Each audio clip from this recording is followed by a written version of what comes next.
Yo, I wasn't gonna make this video, but I feel like I gotta tell the truth, because hopefully this can help somebody. Um, I grew up in the inner city. What's the inner city? The hood, you know.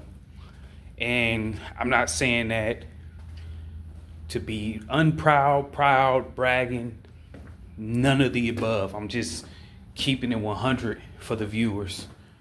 And so when you grow up like that, there's a couple things that I realize, most people turn to the streets, and it's like three things that's kind of like governing the what's cool to do.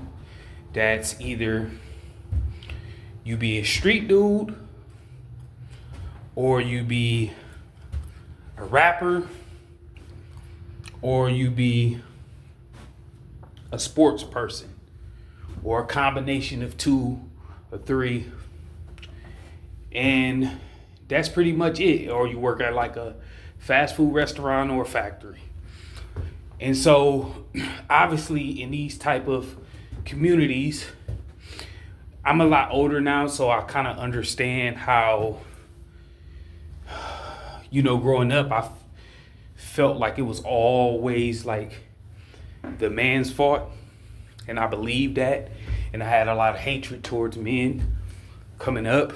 But obviously now I've been matured, went through my own experiences in life. And now I kind of see how that is further from the case. But nevertheless, no matter how we got there, most young men who grow up like that, they are typically raised by women. And I was definitely raised by women, a lot of women, right? And so on top of me already having a more energetically feminine design, what that means is I'm naturally more empathetic, naturally more nurturing, and naturally more intuitive. And so obviously when you in the hood, you have to reverse the positives to a negative to protect yourself. So I fought a lot to protect that soft, sensitive side of myself. And you take it on the feminine nature of the women around you. And so you're not rationalizing any decisions. You just running around doing whatever feels good. So if I want to shoot dice today and smoke blacks and drink Seagrams, and that's what I'll do. And if I lose the little $300 that I had, I'll ask my mom or my granny for some money, and they'll give it to me or give me a little something to hold me over. If I want to quit the job, hell, I'll quit the job because I know my granny or my mom or my auntie is going to give me some food or whatever the case may be. And so I made emotional decisions. There's girls running in and out of the basement, parties happening. And so I never could seem to logically stick to anything, literally. I would do good for some months and then I would fall off. And it wasn't until I really started to discover things like semen retention, fasting, and various other things. But semen retention was one of the key components. So when I say that semen retention for me is one of the only reasons I've been able to maintain a job, start a business, write books, pay my rent on time, not be in a relationship, I'm dead ass serious. Because before, I had to have a girlfriend because I was too feminine and I was too insecure to be by myself. I could not handle that pressure, not only just physically and emotionally, but spiritually and financially. I needed to lean on a woman because that's what I was groomed to do. And once I started to do semen retention, I started to unfortunately and fortunately see the other side of the culture when it comes to women and when it comes to family and then when it comes to a lot of the lies that we believe.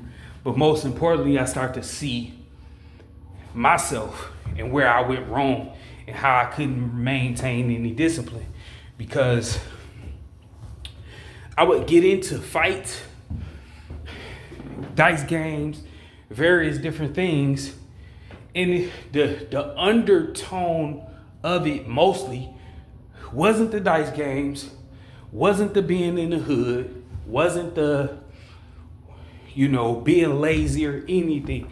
It was because I wanted the females. I did everything for the females. I did everything because of the females. If the females liked the dudes with waves, I was getting waves. If the females liked the dudes with braids, I was getting braids. If the females liked the dudes with dreads, I was getting dreads, because my whole identity was wrapped around getting the cheeks, because that was my escapism. It was my escapism.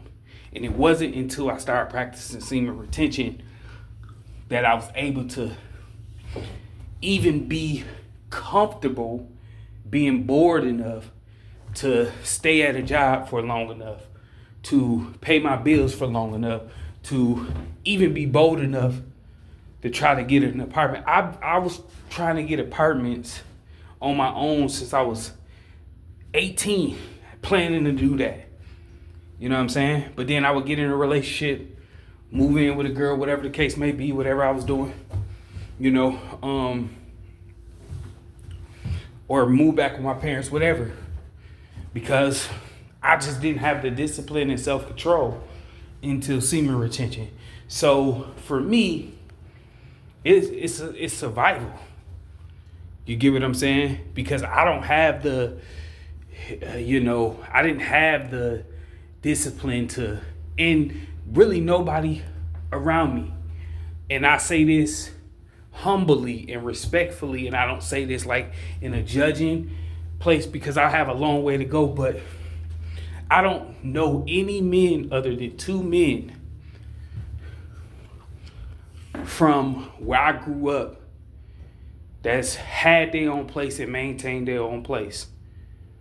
You know what I'm saying? Everybody lived, even my OGs.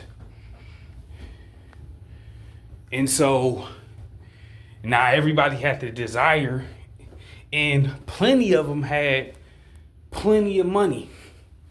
I've sat with my uncles and counted $15,000 that they done made from hustling, $30,000 that they done made from hustling, $7,000 that they done made from hustling, $4,000 that they done made from hustling. But it don't work like that when you can stay with mom and you can get, a $4,000 chain, 6-7 pairs of Timbs, new clothes. Then you take the shorty to the hotel, or you just bring her to the bedroom. To the basement. And so semen retention is one of those tools that's gonna help you see through your own bull crap and everybody bull crap around you. And it might just be that extra little bit to give you enough strength to do those basic things. Be able to take care of your basic needs: food, clothing, and shelter. And for me, it was definitely that. And I'm very appreciative. So if you considering trying semen retention and you struggling, you having a hard time keeping them jobs and doing this and doing that to get to where you need to be on your own, not relying on everybody around you, semen retention will help you. At least it helped me. And that's all I got. I'm hitting these stairs right now, so that's why I'm breathing hard. But that's all I got. Peace.